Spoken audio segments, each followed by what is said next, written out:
Bienvenidos a esta nueva sección en la que vamos a estar hablando sobre lo que es la energía eólica. Esta es la clase de máquinas eléctricas para ingeniería química. Somos el grupo número 4 que está conformado por Alexa Mariel Cárcamo Pérez, Stephanie Fiorella Martínez Carvajal, Iliana Pamela Salazar Rodríguez, Jason Alexander Valladares Ponce y José Edgardo Betanco Córdoba. Esta clase es impartida por el docente ingeniero Santos Fortín. ¿Qué es la energía eólica?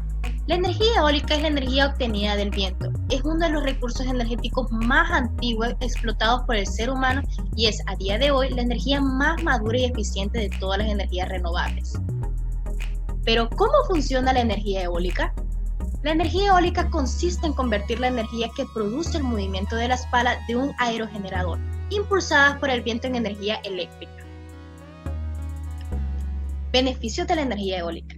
La energía eólica es una fuente de energía renovable, no contamina, es inagotable y reduce el uso de combustibles fósiles, origen de las emisiones de efecto invernadero que causan el calentamiento global. La energía eólica en Honduras. El Parque Eólico Cerro de Gula es uno de los proyectos de energía renovable que contribuye a la producción de electricidad a nivel nacional, 126 megawatts, y que beneficia directamente a Tegucigalpa y las comunidades de Santa Ana y San Buenaventura. Cuenta con 63 aerogeneradores colocados estratégicamente con base en estudios que determinan cómo aprovechar mejor la recepción del viento. Beneficia a un aproximado de 120.000 viviendas y lo posiciona a la vez como el parque eólico más grande de Centroamérica.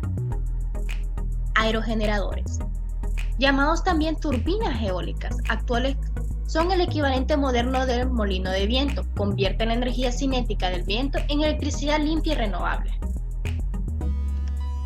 Pero es importante conocer sus diferentes fases en función de sus partes y características. Orientación automática.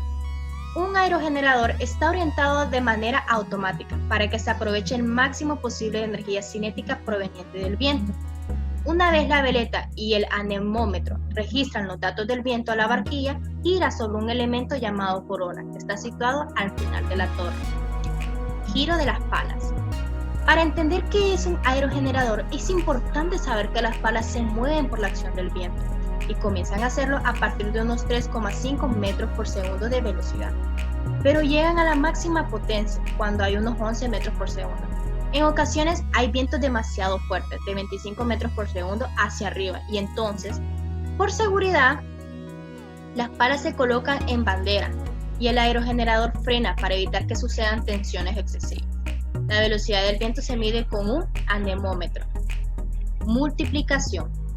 Hay un elemento que engloba el conjunto de 3 palas que van engarzadas al buje, que se llama el rotor. Este elemento hace girar un eje más lento que conecta a una multiplicadora que es capaz de elevar a la velocidad de giro desde 13 revoluciones por minuto hasta una 1,500 revoluciones por minuto. Generación. Después de la multiplicadora, la energía es transferida a través de un eje más rápido y este, a su vez, le pasa al generador acoplado, lo que hace que la energía se transforme en electricidad.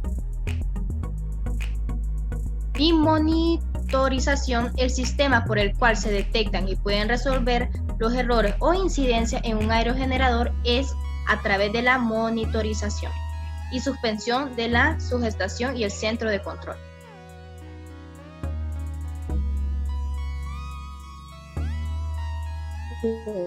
Ahora tenemos lo que son los tipos de aerogeneradores.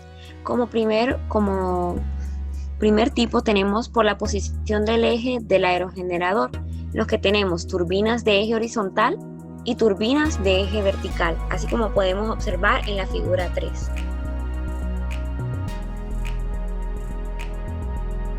Como número 2 tenemos por orientación con respecto al viento, los que tenemos a sotavento y a barlovento. Y como número 3 tenemos por número de palas, que pueden ser de una pala, de 2 palas, de 3 palas o multipala, así como podemos observar en la figura 4.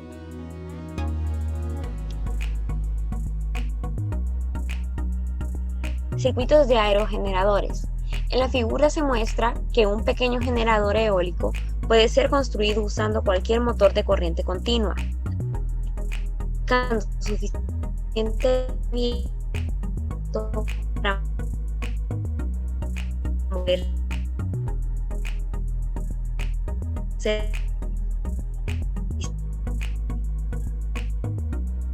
la potencia liberada por el viento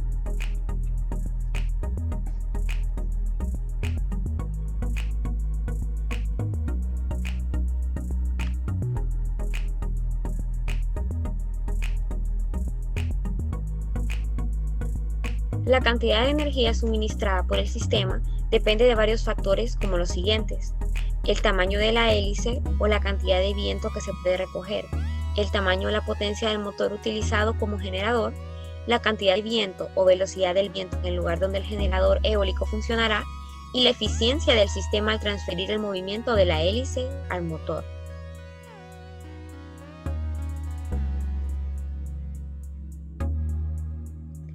El circuito de un aerogenerador puede ser muy complejo. En la figura está un diagrama de un circuito de un aerogenerador de horizontal, como podemos observar.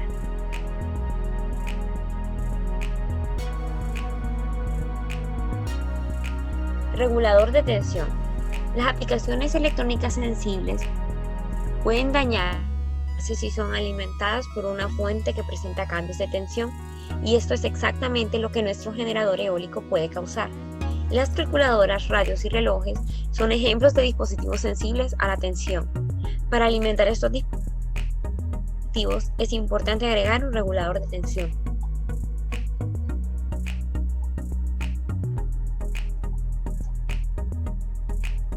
La función de un regulador de tensión es proporcionar una tensión estable y bien específica para alimentar otros circuitos a partir de una fuente de alimentación de entrada de poca calidad. Después del amplificador operacional, el regulador de tensión es probablemente el circuito integrado más extensamente usado. En la figura 7 podemos observar un diagrama de una fuente de tensión regulada.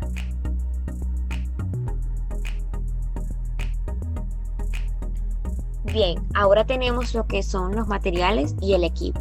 Para la construcción de la turbina eólica se necesita un motor de 12 voltios, un diodo, un capacitor de cerámica de 1000 a 4700 microfaradios, un capacitor de cerámica o poliéster de 10 microfaradios y un regulador de voltaje de 5 voltios.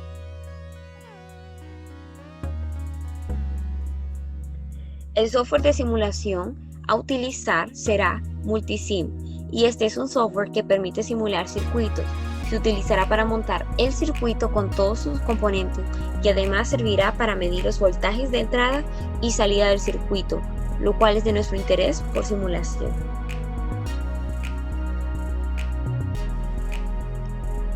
Ahora vamos a hablar sobre el desarrollo experimental. Lo primero que se debe hacer es plantear el circuito base para un generador eólico, que se presenta en la figura 8, donde M1 representa el motor de 12 voltios al que se pueden acoplar las aspas. Los capacitores que se encuentran en los circuitos tienen la utilidad de ser depósitos de energía, manteniendo la tensión de salida casi constante, incluso cuando la velocidad o la potencia del viento cambia.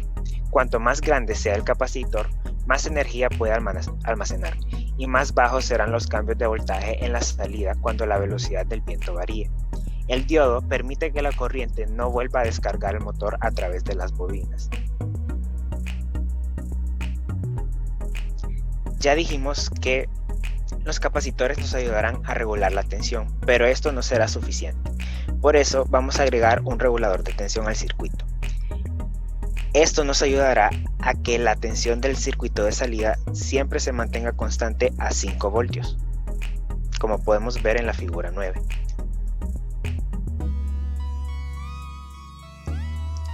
Ahora vemos el análisis de resultado. Luego de diseñar el circuito en el simulador, se procedió a hacer varias pruebas cambiando el voltaje de la fuente para comprobar que el circuito en realidad funciona. Se puede ver que a voltajes altos, como ser 50 voltios, el voltaje a la salida siempre será de 5. Pero hay una excepción. Cuando nosotros tenemos voltajes muy pequeños en la fuente, como por ejemplo 5 voltios, el voltaje a la salida se puede observar que es menor de 5. Esto es porque los componentes del circuito también requieren de tensión y esto va a ir disminuyendo antes de llegar al regulador de voltaje. Por ende, el voltaje de salida será menor. Pero si nosotros tenemos ya voltajes mayores como ser 8, 12, 50, esto pues será suficiente y tendremos un voltaje de 5 a la salida, capaz de encender una bombilla de 5 voltios y 1 watt, como lo podemos ver aquí en las figuras.